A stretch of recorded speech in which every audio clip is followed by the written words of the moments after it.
I want to talk a little bit more about C.S. Lewis's novel Out of the Silent Planet, because I think it touches on some of the themes that I've been discussing as far as that channel, the war on beauty, goes, and some of the other topics regarding science and the sort of and particularly the sort of ideological warfare that you see between C.S. Lewis and H.G. Wells, right? Because as I mentioned, H.G. Wells was sort of promoting this very sort of mechanistic and very purely logical view of the universe. That's what his sci-fi was really premised on.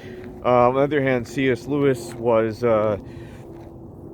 basically promoting this sort of moral and spiritual, more sort of meaningful depiction of science fiction. Out of the Silent Planet, as I mentioned, is about this kind of paradise-like planet that's sort of on the highest on the moral and spiritual hierarchy in the universe. Earth, on the other hand, is the silent planet, right? It's the fallen planet, right? However, this other alien planet has warm water pretty much everywhere. Has these tall, thin mountains, these furry creature like anthropomorphic things. You don't really know what they are, and there's different species as well that are there that are divided hierarchically and according to moral and spiritual development. But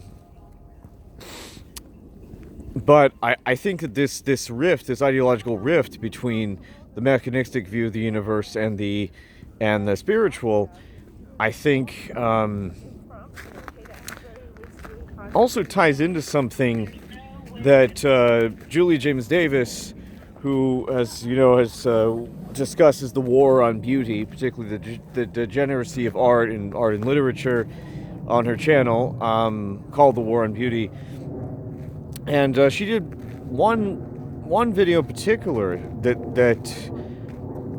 was sort of strike me as something that I think was actually very important when it comes to these particular issues, right? Which is the way that philosophers in modern science have infiltrated art, the art world, a little bit too much, like to the extreme, like to the extent where many philosophers have even tried to create this or try to boil art down to this very minimalist and very logical style. Right, this idea that everything in art has to be logical, that there could be nothing superfluous. Right, and that sort of wonderful spark, that wonderful feeling we get, when we see something that is spontaneous, that is creative, like when we look at the Sistine Chapel, all of that is completely out the window because of this sort of this kind of transformation. Right, but I think this perhaps ties into the sort of the problems of modern science, the kind of dogma that have contributed perhaps to H.G. Wells's perspective, which C.S. Lewis was trying to combat. Right, but I think that the issue of having nothing superfluous is very interesting, because it's a little bit, it's to me, it's a little hypocritical. It doesn't quite make sense, because yes, of course, it creates a minimalist style of art. It makes all art like it's some kind of instructional manual. On the other hand, there's tons of superfluities that are allowed, that are completely acceptable, seen as completely acceptable in the scientific and academic community, right? The kind of the deceptive language, I remember even when I was studying at Brooklyn College, some of the essays that I was reading about certain things were like, it was like wading through word salad that was like impossible to understand, right?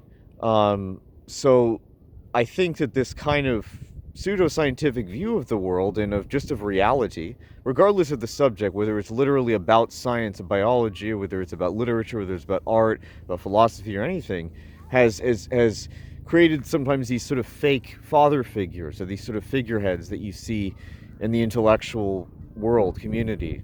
We've all know about them: Sam Harris, Jordan Peterson,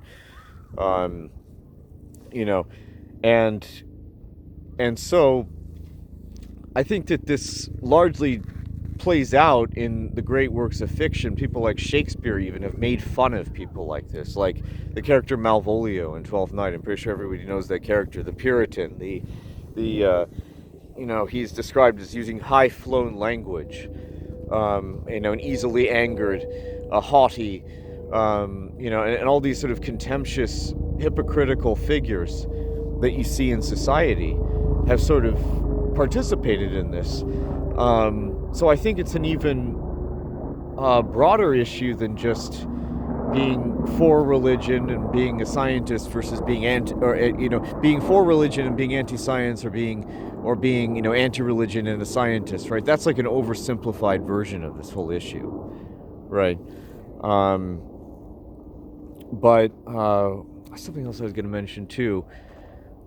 But yeah, I think that, of course, bringing that kind of divine, that great spark back to literature, I think would contribute a lot, and I think that, and I think even if science fiction, especially, could bring that back, because, you see that in Frankenstein,